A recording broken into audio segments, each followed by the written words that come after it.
Assalamualaikum warahmatullahi wabarakatuh. Selamat pagi anak-anak. Gimana kabarnya hari ini? Ibu harap hari ini kalian dalam keadaan sehat ya. Tetap semangat belajar. Oh ya, anak-anak, sebelum kita mengawali pembelajaran kita hari ini, alangkah lebih baiknya jika kita berdoa terlebih dahulu. Berdoa dimulai. Berdoa selesai. Nah, hari ini kita akan belajar tentang sifat operasi hitung, penjumlahan, dan pengurangan. Kalau kemarin kita sudah belajar tentang bilangan bulat, operasi dari bilangan bulat negatif, sekarang kita akan belajar yaitu tentang sifat operasi hitung, penjumlahan, dan pengurangan.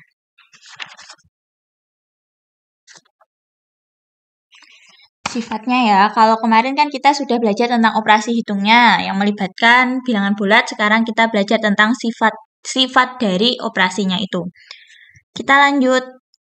Yang pertama kita bahas yaitu adalah sifat operasi hitung penjumlahan. Sifat operasi hitung penjumlahan di sini yang perlu kalian ingat sifatnya itu ada 3. Pertama ada komutatif, asosiatif, dan juga ada identitas. Nah, di sini kita bahas satu persatu. Yang pertama ada sifat komutatif atau biasa disebut dengan pertukaran. Nah, sifat pertukaran ini rumusnya adalah A ditambah B, A tambah B itu sama dengan B ditambah A, jadi ditukar. Yang tadinya di depan jadi di belakang, yang tadinya di belakang jadi di depan. Nah, walaupun sifat komutatif ini nanti hasilnya akan sama. Jika yang di sebelah kiri ini hasilnya 10, maka sebelah kanan adalah 10.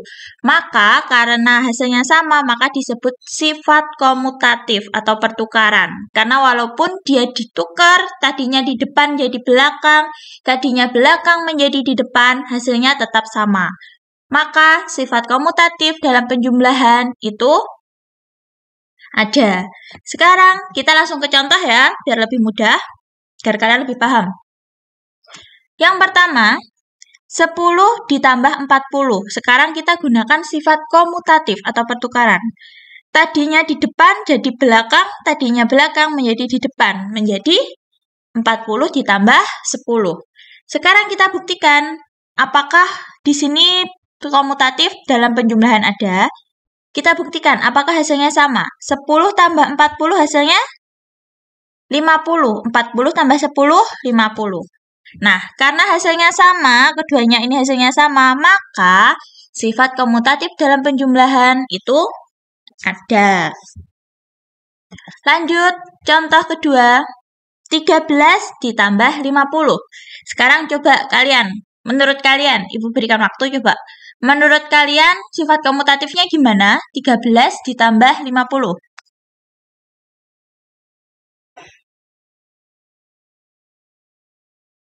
Sudah? Kita coba lihat.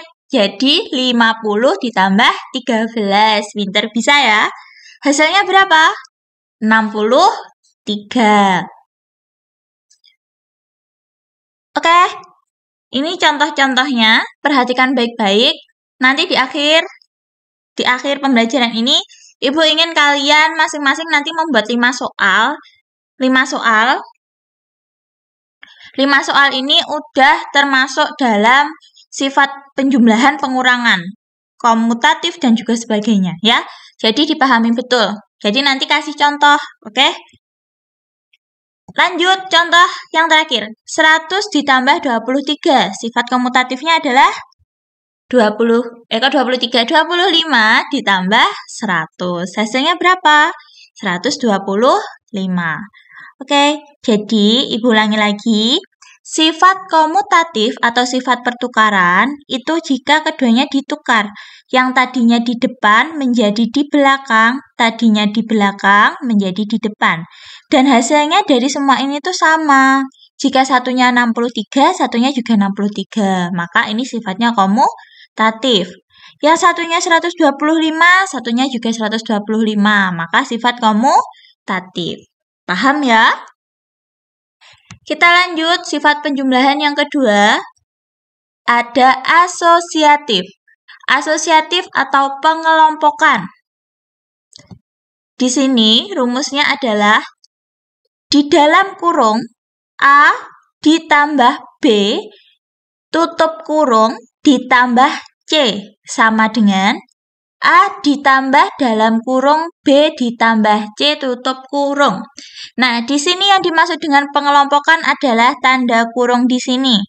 Jadi yang tadinya tanda kurungnya ada di depan, ada dua angka di depan, di sini yang ada A sama B-nya. Sekarang kurungnya dirubah ke belakang, menjadi ke B sama C.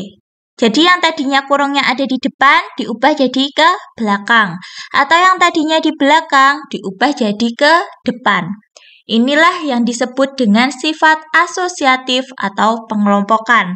Nanti hasilnya harus sama, maka sifat asosiatifnya itu masuk. Contoh, 10 ditambah 40, ini dalam kurung, ditambah 20. Ingat, yang tadinya dalam kurungnya di depan menjadi di belakang, kita ganti menjadi 10 ditambah dalam kurungnya tadinya di depan kan? Sekarang pindah ke 8. Dalam kurung 40 tambah 20. Kalau sudah kita ganti kayak gini, kita operasikan. Ingat, yang dioperasikan adalah yang di dalam kurung terlebih dahulu. Berarti yang mana dulu ini? 10 dan 40. Berarti 10 tambah 40 hasilnya 50, baru nanti ditambahkan 20. Kalau yang di sebelah kanan, yang mana dulu? 40 ditambah 20, hasilnya berapa? Baru ditambah 10. Oke? Kalau sudah ya, 10 tambah 40, terlebih dahulu, hasilnya 50, tambah 20. Ininya 10, 40 tambah 20, 60. Kita lanjut, hasilnya adalah 70, sama. Kalau sama, maka sifat asosiatifnya terpenuhi. Kita lanjut yang terakhir, yaitu adalah sifat identitas. Sifat identitas itu artinya adalah operasi penjumlahan jika angka atau bilangannya itu ditambah dengan 0, itu hasilnya adalah angka itu sendiri.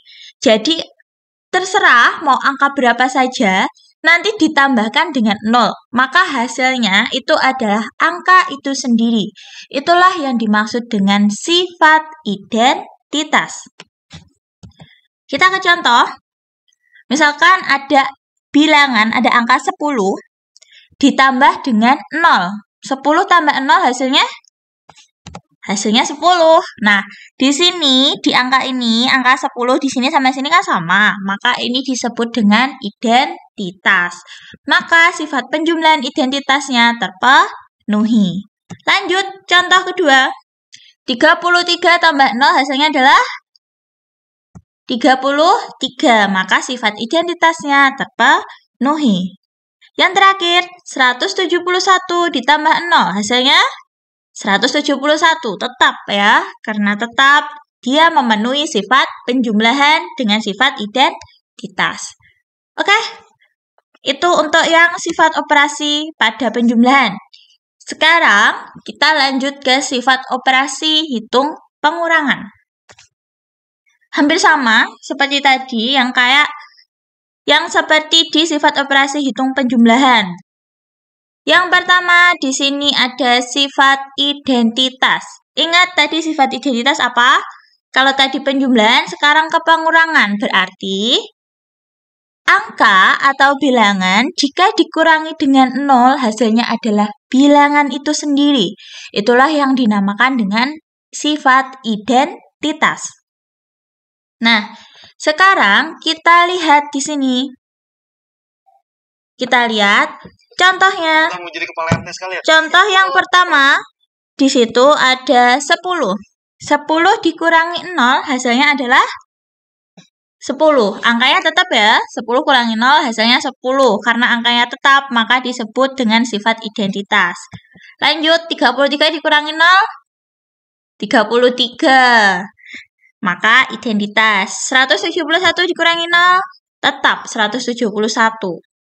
Maka sifat identitas pada pengurangan terpenuhi. Bagaimana dengan sifat komutatif atau pertukaran? Di sini tidak berlaku. Untuk pengurangan, sifat komutatif tidak berlaku. Kenapa? Karena jika A ditambah B itu tidak sama dengan B ditambah A. Maksudnya tidak sama itu hasilnya ya. Tadi kan pertukaran itu kan yang tadinya di depan menjadi belakang. Yang tadinya belakang jadi di depan. Nah, kalau untuk pengurangan, ini bukan tambah. Ini harusnya kurang. Kalau untuk pengurangan di sini dia tidak sama. Kenapa tidak sama? Kita buat contoh. 10 itu 10 dikurangi 40 itu tidak sama dengan 40 dikurangi 10. Kenapa? Karena 10 dikurangi 40 hasilnya negatif 30. Sedangkan 40 dikurangi 10 hasilnya adalah positif 30. Yang satunya negatif, yang satunya positif. Tidak sama. Maka sifat komutatif dalam pengurangan tidak berlaku. Kita lanjut. Bagaimana dengan sifat asosiatif? Untuk sifat asosiatif di dalam pengurangan juga tidak berlaku. Kenapa? Sifat asosiatif tadi kan pengelompokannya yang tadinya kelompok di depan jadi kelompok di belakang. Sekarang kita lihat, kita buktikan. Ada 10 dikurangi 40, itu dalam kurung dikurangi lagi 20. Yang dalam kurung ini di depan ya, yang 10 sama 40. Sekarang, kalau asosiatif, yang tadinya kurungnya depan, berubah jadi kurung belakang. Karena berubah jadi kurung belakang, sekarang kita operasikan. Ingat pengoperasiannya, itu yang ada dalam kurung dulu. 10 dikurangi 40, hasilnya adalah negatif 20. Ini dikurangi 20 turun. Tidak sama dengan 10 dikurangi 40 kurangi 20. Dalam kurung hasilnya 20. Kita operasikan. Negatif 30 dikurangi 20. Ayo sifat yang kemarin. Negatif 30 kurangi negatif 20. Artinya negatif 30 ditambah negatif 20. Hasilnya negatif 50. 10 dikurangi 20. Hasilnya adalah negatif 10. Karena hasilnya tidak sama, yang satunya negatif 50, satunya negatif 10, maka sifat asosiatif pada pengelompokan di sini tidak berlaku. Oke anak-anak, sudah selesai ya. Untuk hari ini kita mempelajari tentang operasi hitung campuran, bilangan bulat yang melibatkan bilangan bulat negatif, operasi hitung penjumlahan dan juga pengurangan. Kita simpulkan sama-sama. Sifat operasi hitung pada penjumlahan itu ada. Yang pertama ada komutatif atau pertukaran. Kedua ada asosiatif atau pengelompokan. Dan yang terakhir adalah identitas. Sedangkan kalau dalam pengurangan hanya satu saja sifat yang berlaku, yaitu adalah sifat identitas. Oke, itu tadi adalah pembelajaran kita hari ini. Semoga kalian paham. Jika kalian ingin ada ditanyakan, kita lanjut ke grup BA kelas. Oke, sekarang untuk latihan, agar kalian lebih memahami materi ini, Ibu harap kalian membuat 5 contoh soal tentang sifat penjumlahan dan pengurangan. 5 saja soal. 5 soal itu sudah mencangkup dari sifat penjumlahan maupun pengurangan. Jadi cukup buat 5 soal saja. Oke? Jika masih ada yang dibingungkan, boleh nanti kita lanjut ke grup kelas ya. Sekian pembelajaran hari ini. Jika ada salah kata, Ibu mohon maaf. Tetap semangat belajar. Sekian, wassalamualaikum warahmatullahi wabarakatuh. Salam sehat.